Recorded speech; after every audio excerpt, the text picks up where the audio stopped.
नमस्कार, मैं हूं निश्चित दुबे। आप देख रहे हैं सुलगता सवाल। इंडियन ओशियन के शांत दिखने वाले पानी के नीचे इस समय जियोपॉलिटिक्स का एक उबलता हुआ ज्वालामुखी फूटने को तैयार है।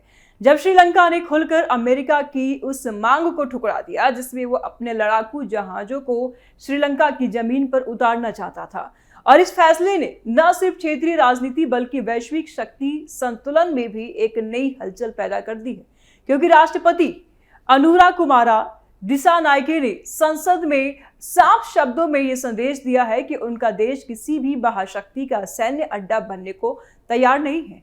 यह कदम ऐसे समय पर उठाया गया है जब दुनिया पहले से ही कई मोर्चों पर तनाव झेल रही है और हर देश अपनी रणनीति स्थिति को मजबूत करने में जुटा है। ऐसे में श्रीलंका का यह निर्णय सीधे तौर पर डोनाल्ड ट्रंप के लिए एक बड़ा झटका माना जा रहा है, क्योंकि उनकी आक्रामक विदेश नीति और सैन्य विस्तार की रणनीति को अब दक्षिण एशिया में एक नई चुनौती मिल गई है। यह सिर्फ एक साधारण कूटनीतिक इनकार नहीं, बल्कि एक स्पष्ट संकेत है, एक मैसेज है कि छोटे देश भी अब अपने हितों को लेकर के पहले से ज्यादा सतर्क हैं और स्वतंत्र हो चुके हैं। और इस पूरे घटनाक्रम में भारत की भूमिका भी बेहद अहम हो जाती है, क्योंकि भारत लंबे समय से हिंद महासागर क्षेत्र में संतुलन बनाए रखने की कोशिश करता रहा है और श्रीलंका उसका करीबी पड़ोसी होने के साथ साथ रणनीतिक साझेदार भी है।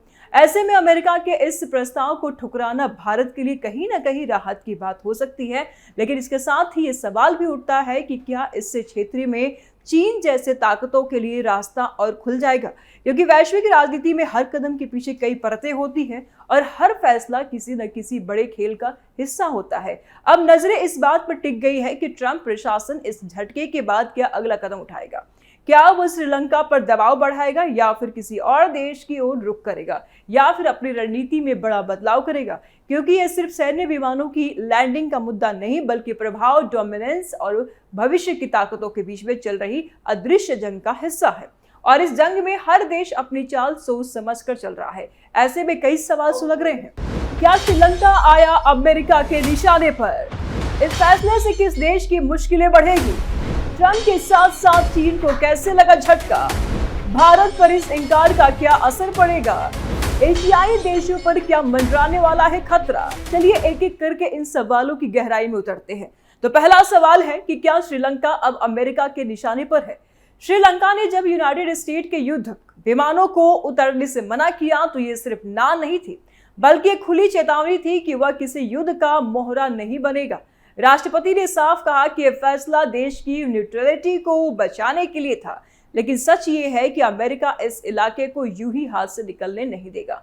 फाइनेंशियल टाइम के अनुसार पहले ही अमेरिका पनडुब्बी ने श्रीलंका के पास ईरानी जहाज को डुबो दिया था, जिससे यह इलाका युद्ध की साई में आ गया। अब श्रीलंका सीधे टकराव में नहीं, लेकिन वह अमेरिका की रणनीतिक नजर में जरूर आ चुका है। ये निशाना गोलियों का नहीं बल्कि दबाव, प्रतिबंध और कूटनीतिक चालों का होगा। श्रीलंका के राष्ट्रपति ने संसद में इस बात की घोषणा की है। संसद में इस फैसले की घोषणा करते हुए राष्ट्रपति अनुरा कुमारा ने कहा कि जिबूती से अमेरिका के 2 युद्ध विमानों ने 4 और 8 मार्च को श्रीलंका में लैंड करने की अनुमति मांगी थी, लेकिन अमेरिका के ये दोनों अनुरोध अस्वीकार कर दिए गए। राष्ट्रपति ने कहा, कई दबावों के बावजूद हम अपनी तटस्थता बनाए रखना चाहते हैं। हम झुकेंगे नहीं। मध्य पूर्व का युद्ध चुनौतियां खड़ी करता है, लेकिन न्यूट्रलिटी बने रहने के लिए हम हर संभव प्रयास करेंगे। ये जिबूती के एक बेस से 8 एंटी शिप मिसाइलों से लैस 2 लड़ाकू विमान मठाला इंटरनेशनल एयरपोर्ट पर लाना चाहते थे और हमने साफ मना कर दिया। श्रीलंकाई राष्ट्रपति का यह बयान दक्षिण और मध्य एशिया के लिए अमेरिका विशेष दूत सर्जियो गोर के साथ उनकी मुलाकात एक दिन के बाद आया है।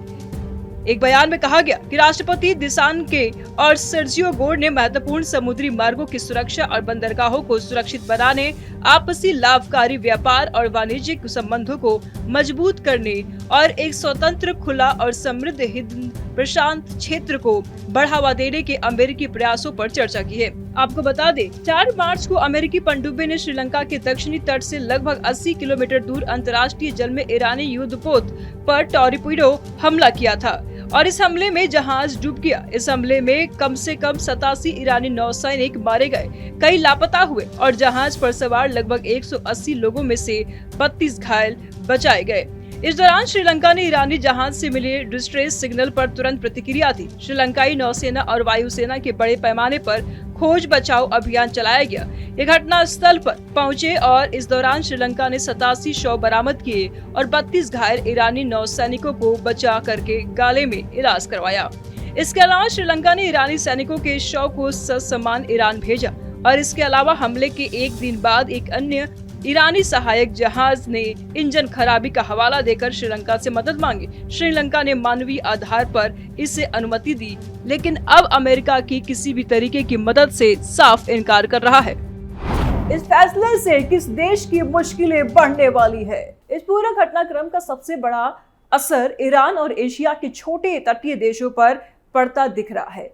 श्रीलंका ने अगर अमेरिका को इजाजत दे दी तो वह सीधे एक सैन्य गठबंधन का हिस्सा बन जाता और उसका इस्तेमाल ईरान और अन्य देशों के खिलाफ ऑपरेशन के लिए हो सकता था। लेकिन अब उसने न्यूट्रल रह करके एक अलग ही संकट पैदा कर दिया है, अनिश्चितता का संकट। ईरान पहले से ही पश्चिमी ताकतों के निशाने पर है और समुद्री मार्गों पर उसकी पकड़ कमजोर पड़ती जा रही है। ऐसे में अगर हिंद महासागर में सुरक्षित ठिकाने कम होते हैं तो उसके व्यापार और सैन्य दोनों रास्तों पर खतरा बढ़ जाता है। दूसरी तरफ मालदीव, बांग्लादेश, म्यांमार जैसे छोटे देश इस घटनाक्रम को बहुत ध्यान से देख रहे हैं। उन्हें डर है कि अगर उन्होंने किसी एक शक्ति का साथ दिया तो दूसरी शक्ति उनके खिलाफ खड़ी हो जाएगी और अगर उन्होंने श्रीलंका की तरह न्यूट्रल रहने की कोशिश की तो दोनों तरफ से दबाव झेलना पड़ेगा। यानी हर विकल्प में खतरा ही खतरा है। सबसे बड़ी समस्या ये है कि अब समुद्र भी सुरक्षित नहीं रहा। पहले युद्ध जमीन पर होते थे, लेकिन अब समुद्री रास्ते भी टकराव का मैदान बन रहे हैं। तेल व्यापार, हथियार, सब कुछ इन्हीं रास्तों से गुजरता है और ऐसे में अगर तनाव बढ़ता है तो सबसे पहले नुकसान उन्हीं देशों को होगा जो इन रास्तों पर निर्भर है। श्रीलंका का फैसला भले ही खुद को बचाने के लिए था, लेकिन उसने पूरे क्षेत्र में अस्थिरता की एक नई लहर पैदा कर दी है, जिसमें सबसे ज्यादा मुश्किल उन देशों की बढ़ेगी जो न तो शक्तिशाली है और न ही पूरी तरह से स्वतंत्र फैसले लेने की स्थिति में है। ट्रंप और चीन दोनों को कैसे लगा झटका? डोनाल्ड ट्रंप की रणनीति हमेशा साफ रही है, जहां रणनीतिक फायदा हो वहां सैन्य उपस्थिति बढ़ाओ। हिंद महासागर उनके लिए एक ऐसा ही क्षेत्र है जहां से एशिया, अफ्रीका और मिडिल ईस्ट तीनों पर नजर रखी जा सकती है।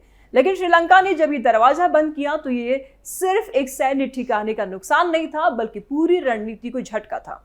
अब अमेरिका को वैकल्पिक रास्ते तलाशने होंगे जो या तो महंगे होंगे या कम प्रभावी होंगे। दूसरी तरफ चाइना के लिए भी ये फैसला असहज करने वाला है। चीन ने पिछले कुछ सालों में श्रीलंका में भारी निवेश किया है, बंदरगाह, इंफ्रास्ट्रक्चर, कर्ज, सब कुछ, और उसका लक्ष्य था कि धीरे धीरे श्रीलंका उसके प्रभाव क्षेत्र में आ जाए। लेकिन यह इनकार दिखाता है कि कोलंबो किसी एक खेमे में नहीं जाना चाहता। यानी चीन की साइलेंट स्ट्रेटेजी को भी झटका लगा है। असल में श्रीलंका ने दोनों महाशक्तियों को एक साथ ना कह दिया और ये बहुत दुर्लभ स्थिति है, क्योंकि ज्यादातर छोटे देश किसी न किसी शक्ति के साथ खड़े हो जाते हैं। लेकिन यहाँ खेल बदल गया है। अब अमेरिका और चीन दोनों को अपनी रणनीति फिर से बनानी होगी और यही सबसे खतरनाक पहलू है। जब बड़ी ताकतों की योजनाएं टूटती है तो वे और ज्यादा आक्रामक हो जाते हैं। भारत पर इसका क्या असर पड़ेगा? इंडिया के लिए यह पूरी घटनाक्रम किसी चेतावनी से कम नहीं है। श्रीलंका उसका सबसे करीबी समुद्री पड़ोसी है और हिंद महासागर भारत की सुरक्षा का सबसे अहम हिस्सा। अगर यहाँ किसी भी तरह की सैन्य हलचल बढ़ती है तो उसका सीधा असर भारत पर पड़ेगा। श्रीलंका का यह फैसला एक तरफ राहत देता है कि उसके पास अमेरिका सैन्य अड्डा नहीं बनेगा, लेकिन दूसरी तरफ ये चिंता भी बढ़ाता है कि क्षेत्र में अनिश्चितता बढ़ रही है। भारत पहले से ही चीन की समुद्री रणनीति को लेकर सतर्क है। अगर श्रीलंका पूरी तरह संतुलन बनाए रखने की कोशिश करता है तो चीन चुपचाप अपने आर्थिक और रणनीतिक प्रभाव को बढ़ा सकता है। वही अमेरिका भी भारत पर दबाव डाल सकता है कि वह उसके साथ ज्यादा खुलकर खड़ा हो। यानी भारत एक ऐसे मोड़ पर खड़ा है जहां हर फैसला उसे किसी न किसी टकराव की ओर ले जा सकता है और इसका सीधा असर भारत की नौसेना, व्यापार और ऊर्जा सुरक्षा पर पड़ेगा।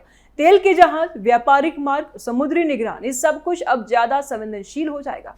भारत को अपनी समुद्री ताकत बढ़ानी होगी, नए गठबंधन बनाने होंगे और साथ ही ये भी सुनिश्चित करना होगा कि उसके पड़ोसी देश पूरी तरह से किसी दूसरे शक्ति के प्रभाव में न चले जाएं। यह सिर्फ कूटनीति नहीं बल्कि अस्तित्व की रणनीति बनती जा रही है। एशिया पर खतरा, अब क्या करेंगे ट्रंप? पूरा एशिया इस समय एक ऐसे मोड़ पर खड़ा है जहां शांति और संघर्ष के बीच की रेखा बेहद पतली हो गई है। श्रीलंका का यह फैसला एक संकेत है कि छोटे देश अब खुलकर किसी एक शक्ति के साथ नहीं खड़े होना चाहते हैं, लेकिन यही चीज बड़े देशों को असहज करती है। जब नियंत्रण कम होता है तो टकराव की संभावना बढ़ जाती है। डोनाल्ड ट्रंप जैसे नेता इस स्थिति को कमजोरी नहीं बनने देंगे। अमेरिका अब नए ठिकाने खोजेगा, शायद मालदीव, शायद किसी और सहयोगी देश में। वह अपनी सैन्य मौजूदगी बढ़ाएगा, कूटनीतिक दबाव डालेगा और यह सुनिश्चित करने की कोशिश करेगा कि हिंद महासागर उसके प्रभाव से बाहर ना जाए। और इस पूरे खेल में सबसे बड़ा खतरा यह है कि कोई भी छोटी घटना बड़े युद्ध का कारण बन सकता है। एक जहाज, एक मिसाइल, एक गलत फैसला और पूरा क्षेत्र आग में झुलस सकता है।